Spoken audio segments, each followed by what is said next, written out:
சர்க்கரை நோயாளிகளுக்கு கண் பாதிப்பு வராமல் தடுப்பது எப்படி? 10 வருஷமா சர்க்கரை இருக்கிறவங்கள 2ல் ஒருத்தருக்கு கண்ணில் பாதிப்பு வந்துடும். சர்க்கரையால் வரும் கண் பாதிப்புகள் என்னென்ன? இதை வரவிடாமல் எப்படி தடுக்கலாம்? சர்க்கரை மக்களுக்கு கண்ணில் பாதிப்பு வராமல் தடுக்க எங்கள் மருத்துவமனை என்ன செய்கிறது? இதை பற்றி தான் இந்த வீடியோவில் நான் பேச போகிறேன். சர்க்கரை மக்களுக்கு முக்கியமான வீடியோக்களில் இதுவும் ஒன்று. அதனால் வீடியோவை ஆரம்பத்திலேருந்து முடிவு வரைக்கும் ஸ்கிப் பண்ணாமல் பாருங்கள். நான் டாக்டர் மணிவண்ணன், ஸ்ரீ பார்வதி சர்க்கரை நோய் மருத்துவமனை, காரைக்குடி. எங்கள் யூடியூப் சேனல் ஆரம்பித்து மிக குறுகிய காலத்திலே இதுவரைக்கும் 2 லட்சம் பேர் சப்ஸ்கிரைப் பண்ணியிருக்காங்க. அவங்களுக்கும் இனிமேல் சப்ஸ்கிரைப் பண்ண போகிற எல்லோருக்கும் என் நெஞ்சார்ந்த நன்றிகள். ஃபேஸ்புக்கில் பார்க்குறவங்க லைக் பண்ணி ஷேர் பண்ணி பாருங்கள். இன்சுலின் தேவைப்படும் ஏழை சர்க்கரை குழந்தைகள் இன்சுலின் வாங்க, மாத்திரை வாங்க கூட வசதி இல்லாமல் இருக்கும் ஏழை சர்க்கரை மக்கள் மாத்திரை வாங்க, ஏழை சர்க்கரை மக்களுக்கு காலில் ஏற்படுற புண்ணுக்கு உயர்தர சிகிச்சை வழங்க எங்கள் சேனலில் இருக்கிற ஜாயின் பட்டனை ப்ரெஸ் பண்ணி நீங்களும் உங்கள் பங்களிப்பை செய்யலாம். எங்கள் ஊர் காரைக்குடி. காரைக்குடிக்கு பக்கத்தில் இருக்கிற கிராமத்திலேருந்து ஒருத்தர் 2 வீலரில் காரைக்குடிக்கு வந்துக்கிட்டு இருந்தார். அவருக்கு 12 வருடமாக சர்க்கரை இருக்கு. சர்க்கரைக்கு முறையா மாத்திரையெல்லாம் சாப்பிட்றதில்ல. எப்போவாவது செக் பண்ணி அதிகமாக இருந்தால் மாத்திரை போட்டுக்கிடுவார். இந்த நிலையில அவர் வண்டியில் வந்துகிட்டு இருக்கப்பவே ஒரு கண்ணில் பார்வை இல்லாமல் போயிடுச்சு. அவருக்கு என்ன நடந்துச்சு அப்படின்னே தெரியல. ஹாஸ்பிட்டலுக்கு வந்தப்ப ஒரு கண்ணில் பூச்சி ஏதோ அடிச்சிருச்சு, எனக்கு ஒன்றும் தெரியல சார், ஆனால் ஒரு கண்ணில் பார்வையே இல்லை அப்படின்னு சொன்னார். எங்கள் மருத்துவமனையில் இருக்கிற கண் மருத்துவர் அவருடைய கண்ணை பரிசோதனை பண்ணினார். கண்ணுக்குள்ள அவருக்கு இரத்த கசிவு இருந்தது. அவருடைய சர்க்கரை அளவையும் பரிசோதனை பண்ணோம். சர்க்கரையோட அளவு அதிகமாக இருந்தது. 3 மாச ஆவரேஜ் HbA1cயும் 11.8 இருந்தது. அதுக்கு பின்னாடி அவர் சர்க்கரைக்கான மருந்தெல்லாம் கொடுத்துட்டு ஆரம்ப கட்ட சிகிச்சையை முடிச்சுட்டு அவருக்கு மேல் சிகிச்சைக்காக மதுரையில் இருக்கிற ஒரு பெரிய மருத்துவமனைக்கு அனுப்பிச்சு வச்சோம். அவருக்கு பல்வேறு கட்ட சிகிச்சைக்கு பின்னாடி அவருடைய பார்வையில் 50% தான் திரும்பி வந்தது.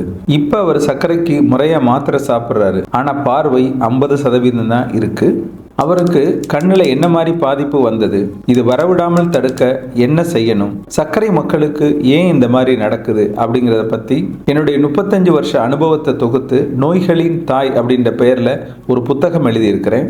இந்த புத்தகம் உங்களுக்கு வேணும்னா இந்த டிஸ்பிளேல தெரிகிற நம்பருக்கு ஃபோன் பண்ணியோ அல்லது வாட்ஸ்அப்பில் புக்கு வேணும் அப்படின்னு மெசேஜ் போட்டோ கொரியர் மூலம் இந்த புத்தகத்தை பெற்றுக்கொள்ளலாம். சர்க்கரை மக்களுக்கு கண்களில் 3 விதமான பாதிப்புகள் வரும். அதில் முதல்ல வர்றது டயபெட்டிக் ரெட்டினோபதி. கண்களுக்கு உள்ள ரெட்டினா அப்படின்ற ஒரு விழித்திரை இருக்கு. நம்ம ரத்தத்தில் இருக்க அதிகமான சர்க்கரையும் அதோட சேர்ந்த கொழுப்பு சத்தும் சேர்ந்து விழித்திரையில் இருக்கிற மெல்லிய இரத்த குழாய்களை டேமேஜ் பண்ணும். இதனால இந்த குழாய் வீங்கி அதுலேருந்து இரத்த கசிவு வர ஆரம்பிச்சிடும். ஆரம்ப கட்டத்தில் இதுக்கு எந்த விதமான அறிகுறியும் இருக்காது. கடைசி ஸ்டேஜ் தான் கொஞ்சம் பார்வை குறையும், முழுசா பார்வையும் பறிபோகும். கண் விழித்திரையில உங்களுக்கு பாதிப்பு இருக்கு அப்படின்னு சொல்லி டாக்டர் சொன்ன உடனே நீங்க சர்க்கரையை குறைக்க ஆரம்பிக்கணும், கொழுப்பு சத்தோட அளவையும் குறைக்கணும். இல்லைன்னா கொஞ்சம் கொஞ்சமா அதுல இரத்த கசிவு ஏற்பட்டு முடிவில் உங்களுக்கு பார்வையே இல்லாமல் போகலாம். நான் சொன்ன அந்த பேஷண்ட் மாதிரி. இதனாலதான் எங்கள் மருத்துவமனைக்கு வர்ற ஒவ்வொரு புது சர்க்கரை நோயாளிக்கும் கண் பரிசோதனை செய்து கண்ணுல விழித்திரையில பாதிப்பு இருக்கா அப்படின்றத நாங்க பார்க்கிறோம். அப்படி பார்க்கிறப்ப 100 சர்க்கரை மக்கள்ல ஒரு 4லேருந்து 5 பேருக்கு இந்த விழித்திரை பாதிப்பு இருக்கு. இதை கண்டுபிடிச்ச உடனே நாங்க ஹையர் சென்டருக்கு அனுப்புறோம். ஆரம்ப கட்ட பாதிப்பு இருந்துச்சுன்னா அவங்களுக்கு லேசர் பண்றாங்க. இறுதி கட்ட பாதிப்பு இருந்துச்சுன்னா அதிலே இன்ஜெக்ஷன் போட்டு குணப்படுத்துறாங்க. இதனால அவங்களுக்கு கண் பார்வை இழக்கிற அபாயம் இல்லை. இதை பல வருஷமா எங்கள் மருத்துவமனை செஞ்சுக்கிட்டு இருக்கு. கண்ணில் ஏற்படுற 2வது பாதிப்பு கண்புரை, அதாவது கேட்ராக்ட்னு சொல்லுவோம். இது வயசாயிட்டா எல்லாருக்குமே வரும். ஆனா சர்க்கரை இருக்கிறவங்களுக்கு இளம் வயசுலே இது வரும். 60 வயசு இருக்கிறவரு கண் ஆபரேஷன் பண்ணுவாங்க, நீங்க அதை கேள்விப்பட்டிருக்கலாம். ஆனா சர்க்கரை இருக்கிறவங்க 40 வயசுல கண் ஆபரேஷன் பண்ணணும் அப்படின்னு சொல்லுவாங்க. இதுக்கு காரணம் சர்க்கரை தான். சர்க்கரை கட்டுப்பாட்டுல இல்லைன்னா கண் புரை நோய், அதாவது கேட்ராக்ட் இளம் வயசுலே வந்துடும். 3வது கண் அழுத்த நோய். கண்ணுல பிரஷர் வந்துருச்சுன்னு சொல்லுவாங்க, கிளாக்கோமா. கண்ணுல இருக்கிற பிரஷர் கொஞ்சம் கொஞ்சமா கூடும். இதனால கண்ணுல இருக்கிற நரம்புகள், கண்ணில் உள்ள இரத்த குழாய்கள் சேதமடையும். அப்படி அப்படி சேதமாயிட்டா நம்ம திருப்பி பழைய நிலைக்கு கொண்டுட்டு வரவே முடியாது. உங்களுக்கு சர்க்கரை இருக்கா, கடைசியா எப்ப கண் பரிசோதனை செஞ்சீங்க அப்படின்னு கமெண்ட்ல சொல்லுங்க. சர்க்கரை மக்களுக்கு கண்ணை காப்பாத்த நான் சொல்ற அட்வைஸ் என்னன்னா, நீங்க முதல் வகை சர்க்கரை நோயாளியா இருந்தீங்கன்னா சர்க்கரை தொடங்கி 1 வருஷம் கழிச்சு கண்ணை பரிசோதனை பண்ணுங்க. அதுக்கு பின்னாடி வருடம் தோறும் ஒரு முறையாவது கண்ணை பரிசோதனை பண்ணிக்கணும்.